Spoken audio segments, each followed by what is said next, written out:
Napanood niyo na ba ang Japanese action fantasy adventure streaming television series na pinalabas sa Netflix noong December 2023?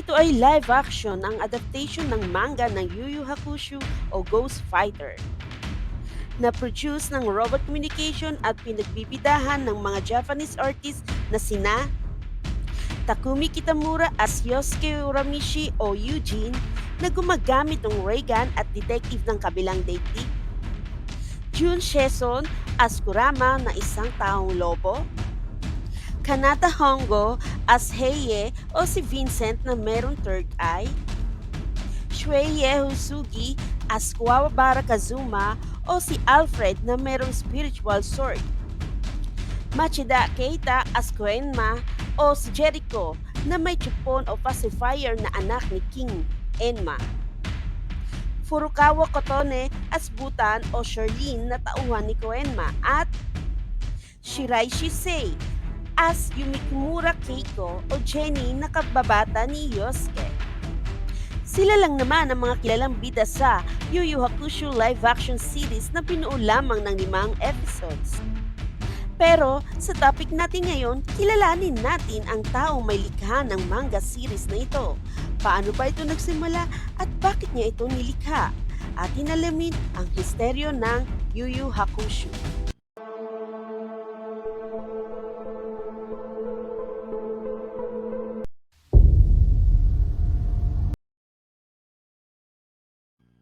Sa mga hindi pa nakakapanood o nakalimutan ng story ng Yu Yu Hakusho, ganito nagsimula ang kwento nito. Si Yosuke Uramishi o mas kilala natin na Eugene ay isang estudyante na namatay sa isang aksidente sa pagkakabangga niya sa rumaragasang kotse sa dahilang niligtas nito ang isang batang lalaki na ito sana ang matatamaan. Naging isang kaluluwa na lang si Eugene at nakilala nga niya si Butan, ang isang tagasundo ng mga kaluluwang na mga namatay na, at dinala siya nito kay Master Jericho o si Koenma na anak ni King Enma na ruler ng kabilang daigdig. At dito na dumating ang mga pagsubok ni Eugene para mabuhay muli, ngunit sa kanyang pagkabuhay, kailangan tanggapin niya ang misyon na ipapagawa sa kanya nila Master Koenma at maging detective ng kabilang daigdig. At isa-isa na niyang nakilala mga taong naging malapit sa kanya at nakasama na niya sa kanilang labanan, at sila nga si Dennis o Kuruma, si Vincent o Hei, at si Alfred o Kuwabara Kazuma.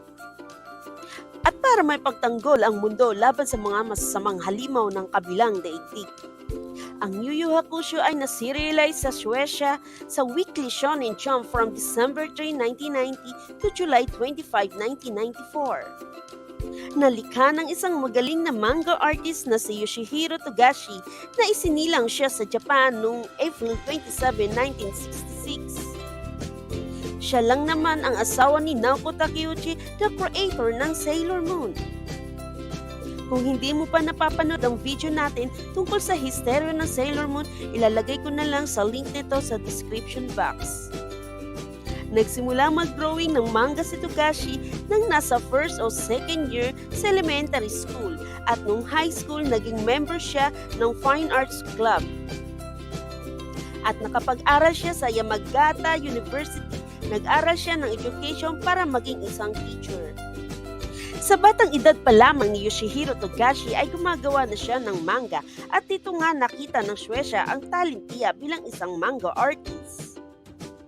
Kaya nung college ay nagpapasa na siya ng mga manga work niya sa Weekly Young Jump sa Shueisha, at sunod-sunod na nga mga manga ang nagawa niya kung saan unti-unti na siya nakikilala. Nag-give up na siya sa pangarap niyang maging teacher, at inoferan siya ng kanyang editor na pumunta sa Tokyo para sa Weekly Shonen Jump. At dito na nga niya nasimulan ang romantic comedy na manga na Tendenshu Waru Cupid na serialize sa Weekly Shonen Jump sa Shueisha. Bago niya nasimulan gawin ang Yu Yu Hakusho, pangarap na niyang gumawa ng gusto niyang genre na action o fighting manga ang tema, kaya nabuo niya ang Occult Tanteidan. Habang ginagawa niya ito, naisip niyang gumawa ng isa pang manga at hindi pa malinaw sa isip niya kung paano ito sisimulan, kaya nagbigay lamang siya ng rough draft ng manga na balak niyang gawin at ito na nga ang How to be a Ghost. Sinimula na i-publish ito at pinamagatan na Yuyuki o sa English ay Poltergeist Chronicles. Dito na niya sinimulan gawin ang Yu Yu Hakusho o Poltergeist Report para sa alternative manga. Hakusho ang title na ibig sabihin ay report na unang pumasok sa kanyang isipan instead na gamitin ang den o legend o di kaya monogatari o story sa pamagat ng Yu Yu Hakusho. At isa-isa na nga niyang binigyan ng mga karakter at kinuha niya ito sa dictionary. Halimbawa na lang kay Yosuke Uramishi na ang ibig sabihin ay pun. Ang pun ay isang paronomasya, ito yung joking o humorous word. Si Kazuma Kuwabara ay kinuha ang pangalan na ito sa dalawang sikat na professional football player. Pinagsama niya ito, samantalang ang Heie at Kurama ay bigla na lang pumasok lamang sa kanyang isipan. Gusto ng manunulat na mas makilala pa natin ang mga characters sa manga na ito. Sa totoo lang, kinakabahan ng kanyang editor sa manga na ito. Kaya sinabihan siya na after ng chapter 30, lagyan ng labanan o battle at dito siya mag-focus. Kumuha din si Togayashi ng iba't ibang folklore na pwedeng isama sa Yu Yu Hakusho, katulad na lang ng Buddhist beliefs sa afterlife. Kinuha niya mga concept para sa manga na ito sa parallel planes of existence. Ito yung parallel world tulad ng Genkai o human world, Reikai o underworld at Makai o demon plane. Sa paggawa ni Togashi ng Yu Yu Hakusho, 4 na oras niya ginagawa ang manga nito per page at 5 oras lang ang tulog niya sa gabi. At gusto na sana niya matapos ang manga na ito ng December 1993 sa parte na kalaban nila Eugene sila Sensui. Talagang na-stress ang manunulat na si Togashi sa manga na ito dahil sa mga deadline merong ito.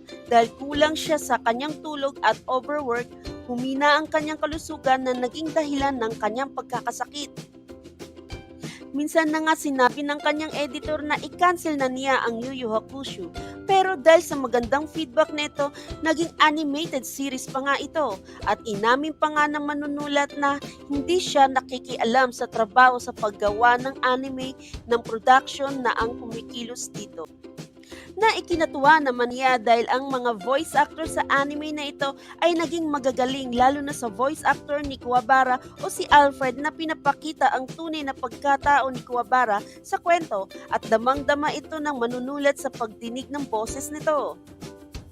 Ang Yu Yu Hakusho ay binubuo ng 175 chapters at 19 tankobon volumes na release noong April 10, 1991 at ang last one release nito ay noong December 12, 1994. At nagkaroon din ito ng Kanseban Complete Editions ng manga noong August 4, 2004 hanggang March 4, 2005. Ang Viz Media ng North America ay nagkaroon ng English translation ng Yu Yu Hakusho sa Shonen Jump magazine at na-debut ito noong January 2003 issue hanggang January 2010. Naglabas nga ang Viz Media ng 19 volumes sa English manga noong May 1, 2003 to March 2, 2010. At nagkaroon din ng Yu Yu Hakusho ng license na na-publish din sa buong Asia at Europe. Ang Yu Yu Hakusho anime adaptation nito ay dinirect ni Noriyuki Abe at ang co-producers ay ang Fuji Television, Yumiki Advertising at Studio Perot na nakabuo ng 112 episodes from October 10, 1992 hanggang December 17, 1994 sa Fuji Television. Naglabas din ang Pony Canyon ng video cassettes from January 1, 1995 to December 6, 1995 at nag-release din ang Beam Entertainment ng 28 DVD volumes. Ang Amerika ay nag-produce naman ng English dub episodes at na-airy nga ito noong February 23, 2002 hanggang April 1, 2006 sa Cartoon Network. Kaso ang ibang series nito ay na-block ng Adult Swim program dahil meron itong mga masisela na parte at nalipat nga ito sa Toonami noong February 2002 to April 2003. Na-release din ng India ang English version nito at pinamagatan na nga nila itong Ghost Fighter. At sa Pilipinas nga naipalabas din ito as Ghost Fighter at pinalitan nga ng pangalan, katulad na lang kay Yosuke to Eugene, at pinalabas ito sa IBC in the midst of 90s at sa GMA noong 1999. At nagkaroon na nga ito ng mga films, CDs at mga video games. By 2013, ang Yu Yu Hakusho ay nagkaroon ng 50 million copies sa buong Japan lamang at naging one of Weekly Shonen Jump's best-selling manga series ito. At noong 2022, nagkaroon nga ito ng 78 million copies sa buong mundo. Dahil sa Yu Yu Hakusho, nabigyan si Yoshihiro Togashi ng Shogakukan Manga Award for Shonen noong 1993. At naging Best Anime of the Year sa magkasunod na taon ang Yu Yu Hakusho noong 1994 at 1995. Samantalang noong 1993 na halal ang Sailor Moon as Best Anime din na gawa ng kanyang may bahay na si Naoko Takeuchi. Ang galing at nakakahanga talaga ang manga artist na ito na si Yoshihiro Togashi dahil sa kanyang magandang likha na minahal ng maraming kabataan. Hindi natin maikakaila na minahal talaga natin ang bawat karakter sa Ghost Fighter. Hindi ito makakalimutan kahit kailanman, lalo na ng mga kabataan noon. At ngayon ay may edad na, hanggang sa ngayon parang hindi pa rin makamove on sa mga anime na katulad nito. Ikaw, sino ba paborito mong karakter sa Ghost Fighter? Kayamanan ng kaalaman, dapat natin ito iusbong sa tama at kabutihan. Anong masasabi niyo sa video natin ngayon?